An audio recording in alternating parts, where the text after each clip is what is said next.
नमस्कार दोस्तों, lovely life study channel में आप सबका स्वागत है। यूपी टेट में शब्द रूप आते हैं जो कि अकारांत पुल्लिंग। ये ज़रूर ही क्वेश्चन इससे कहीं ना कहीं आते हैं, इसलिए आपको ये याद करना है। अकारांत पुल्लिंग बालक के शब्द रूप हैं ये। सप्त विभक्ति में हो, सप्तमी विभक्ति और एक संबोधन, एक वचन, द्विवचन, बहुवचन, इस तरह से ये रहते हैं। प्रथमा बालकः, बालकौ, बालकः, इस तरह से भी आप याद कर सकते हैं। नहीं तो सबसे सरल तरीका है कि आप सबसे पहले एक वचन याद करें, फिर द्विवचन, फिर बहुवचन। बालकः, बालकम, बालकेन, बालकाय, बालकात या बालकात भी बनता है। बालकश, बालके, हे बालक। बालकौ, बालकौ, बालकाभ्याम, बालकाभ्याम, बालकाभ्याम, बालकह्यो, बालकह्यो, हे बालकौ।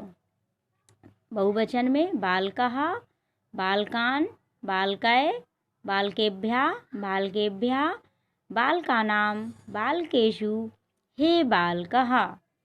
इस तरह से आपको ये एक वचन, द्विवचन, बहुवचन में याद करने हैं। और अन्य अकारांत पुल्लिंग शब्द इसमें इसी की तरह चलेंगे। वो कौन कौन से शब्द हैं? राम, कृष्ण, ब्रज, कोविद यानी विद्वान, सिंह, शेर, नृप यानी राजा, चंद्र चिकित्सक यानी डॉक्टर, नाग सांप, छात्र, अश्व वैद्य यानी डॉक्टर, जनक पिता, नर वानर, मधुप यानी भौरा, सुत पुत्र, सूर्य खग यानी पक्षी, कर यानी हाथ, मूषक यानी चूहा, अर्चक यानी पुजारी, तस्कर चोर, नायक हीरो, मातुल कान यानी काना, गर्दभ गदहा, गायक गाने वाला, गज कृपण कंजूस, याचक भिक्षुक, चालक ड्राइवर, सर्प विप्र यानी ब्राह्मण, इंद्र कूप, नारिकेल नारियल, गणेश तड़ाग, केशव कृष्ण, मयूर आदि अनके अकारांत पुल्लिंग शब्दों के रूप बालक की तरह ही चलेंगे। यहाँ पर आपको इसी की तरह जैसे बालक के रूप आपको बताए गए हैं, उसी तरह से आपको ये सारे शब्दों के रूप भी चलाना है। तो आपको ये समझ में आ गया होगा कि किस तरह से आपको याद करने हैं। आपको सिर्फ एक वचन याद करना है और बहुवचन।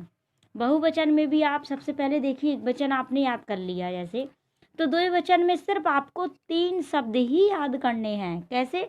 प्रथमा द्वितीया बालकौ, बालकौ, तृतीया चतुर्थी पंचमी बालकाभ्याम, बालकाभ्याम, बालकाभ्याम, षष्ठी सप्तमी बालकह्यो, बालकह्यो, और जो प्रथमा द्वितीया में बालकौ है वह संबोधन में भी बालकौ रहेगा। इस तरह से द्वितीय वचन में या द्विवचन में आपको 3 शब्द ही याद करने हैं।